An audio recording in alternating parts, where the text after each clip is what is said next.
जो आसपास के लोकल लोग हैं वो कहते हैं कि रात को यहाँ से आवाज़ें आती हैं, अपने आप ही रोशनी हो जाती है, चीख पुकार की आवाज़ रात को सुनाई पड़ती है। और कहते हैं कि शाम को 5 बजते बजते यहाँ से पक्षी और पशु और बंदर बहुत हैं यहाँ पे, वो सब जो है किले के परिसर से बाहर निकल जाते हैं कि यहाँ ज़रूर कुछ ना कुछ तो ऐसा होगा जो उनकी सेंसेस को पता चलता होगा। हम इस बात की पुष्टि नहीं करते हैं, लेकिन यहाँ पर ऐसी कहावतें प्रचलित हैं।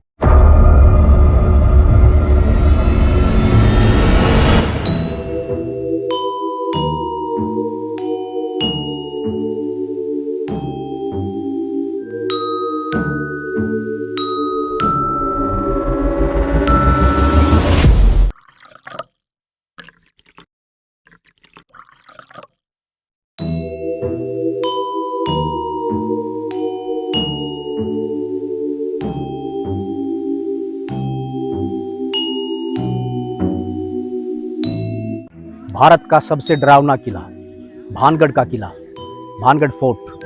आज हम हैं भानगढ़ फोर्ट में दोस्तों। ये देखिए सामने पीछे मेरे भानगढ़ का किला। ये किला भारत का सबसे डरावने किलों में से एक है, सबसे डरावनी जगहों में से एक है। लोग कहते हैं कि यहाँ पे रात को आवाज़ें आती हैं, रात को रोशनी होती है, चीख पुकार की आवाज़ें आती हैं। आज आपको इस किले की पूरी सैर करवाएंगे और आपको बताएंगे इस किले की हिस्ट्री, इस किले की जो कहानियाँ प्रचलित हैं और यहाँ जो खंडहर हैं और ये शहर जो था भानगढ़, ये किस प्रकार से इसका विनाश हुआ, ये सारी बातें आपको बताएंगे। बने रहिए हमारे साथ वीडियो में, जो लास्ट तक देखिए, कोई भी चीज़ इसमें से छूट ना जाए। राजा मान सिंह जो अकबर के दरबार में एक नवरत्नों में से एक थे, तो वो जब ये शहर बसा नहीं था उस वक्त यहाँ पे आते थे और शिकार खेलते थे और मनोरंजन करते थे। उसके बाद वो वापस चले जाया करते थे। राजा मान सिंह ने यहाँ पे एक महल बनाने का निश्चय किया और यहाँ पर एक साधु आए थे। उन्होंने ये शर्त रखी साधु ने कि आप यहाँ पर अपनी हवेली बना सकते हैं, उसकी जो मंजिल है उसको छोटी रखिए, ऊंची मत बनाइए, और साथ में उनकी जो झोपड़ी थी, उनका जो घर था, उसके ऊपर छाया नहीं आनी चाहिए। लेकिन कहते हैं कि वक्त गुजरते गुजरते राजा मानसिंह की जो हवेली थी वो ऊंची होती चली गई। उसमें 1, 2, 3, 4, 5 फ्लोर तक बन गए। उसके बाद एक दिन जो साधु थे उनके मकान के ऊपर, उनकी जो झोपड़ी थी उसके ऊपर उनके मकान की छाया पड़ी। साधु नाराज़ हुए, उन्होंने श्राप दिया कि जाओ तुम्हारा सर्वनाश हो जाएगा, जो शर्त मैंने रखी थी वो तुमने मानी नहीं, और वो इस स्थान को छोड़कर चले गए।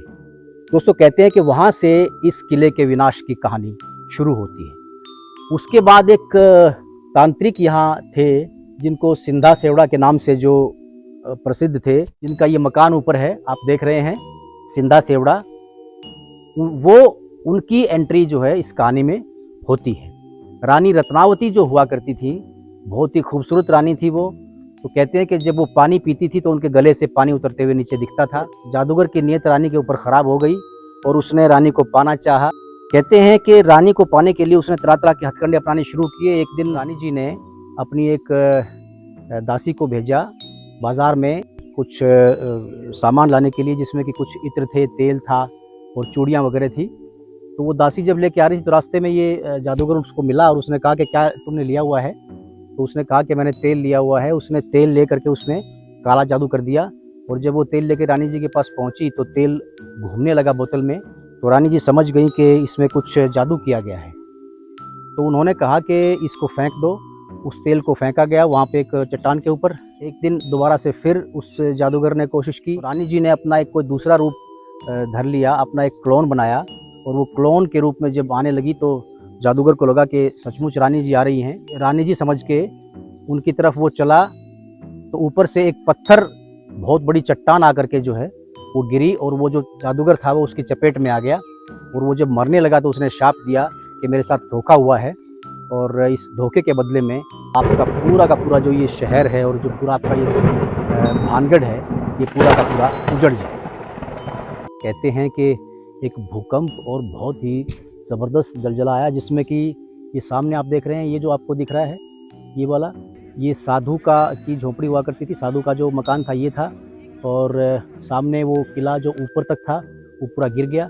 इधर आप देख रहे हैं ये भगवान श्री कृष्ण का मंदिर है, मंदिर बचा हुआ। 5 मंदिर दोस्तों बचे हुए हैं, 5 मंदिर बचे हुए हैं, जिसमें से एक मंदिर ये सामने आप देख रहे हैं। दूसरा मंदिर भगवान शिव का वो देखिए उधर है, और 2 मंदिर उधर हैं, केशव राय और माता रानी जी का मंदिर। और ये सामने जो आप देख रहे हैं जिनकी गोल छत है, जो गोल स्ट्रक्चर थे कहते हैं वो बच गए, मंदिर बच गए, और जो रेक्टेंगल शेप में थे या दूसरी शेप में थे वो सारे के सारे स्ट्रक्चर्स जो है वो गिर गए उस जलजले में। ये देखिए दोस्तों, ये पूरा मेन बाजार हुआ करता था उस ज़माने में। और ये देखिए दुकानें हैं 2-2 फ्लोर की। ये ऊपर यहाँ ऊपर चढ़ने के लिए सीढ़ियाँ आप देख सकते हैं। और ये फर्स्ट फ्लोर जो अब गिर चुका है, सिर्फ खंडर बाकी है। ये आगे दालान हुआ करता था, ये दुकान। और फर्स्ट फ्लोर 2-2 फ्लोर की दुकानें थी ये सारी की सारी। और आप इस तरफ देख रहे हैं, ये पूरा का पूरा ये बाजार था जो अब खंडहर में बदल चुका है।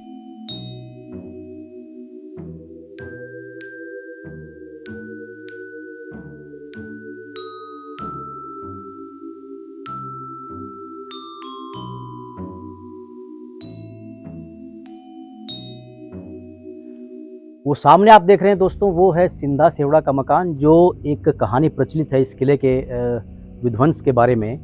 वो एक प्रमुख कैरेक्टर इसमें है। और ये आप देख रहे हैं, ये हवेली जहाँ पर मुजरा हुआ करता था और राजा यहाँ मुजरे का आनंद लिया करते थे। ये 3 फ्लोर आपको इसके दिख रहे होंगे, बाकी के फ्लोर गिर गए हैं। और एक ग्राउंड फ्लोर और फर्स्ट और सेकंड फ्लोर के अभी भी यहाँ पर ये बने हुए हैं। ये देखिए, ये पूरा एक दालान है और ये मकान है। ये मकानों के पक्के फर्श आज भी बने हुए हैं और पत्थर और चूने से इनकी जो चिनाई है वो पत्थर और चूने से हुई है, ये आप देख सकते हैं।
बाईस साल पुरानी बात है। यहाँ पर एक बारात आई थी जिसमें करीब 500-600 के आसपास लोग थे। वो लोग इस किले को देखने के लिए इसके परिसर के अंदर आकर के किले के अंदर चले गए। आप देख रहे हैं किले के जो राइट की तरफ 3 दरवाजे हैं जिसमें जालियां लगी हुई हैं दोस्तों। वहाँ पे नीचे एक तहखाना है और वो बारात उस तहखाने के अंदर चली गई।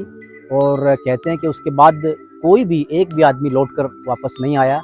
वहाँ पर कुछ जो हो सकता है कि वो जो तहखाना है उसमें गैस वगैरह हो, वो बारात काफ़ी नीचे तक चली गई हो और गैस के अटैक से उन सब की मौत हो गई हो। लेकिन कहते हैं कि एक भी आदमी तहखाने से और किले से बाहर नहीं निकला।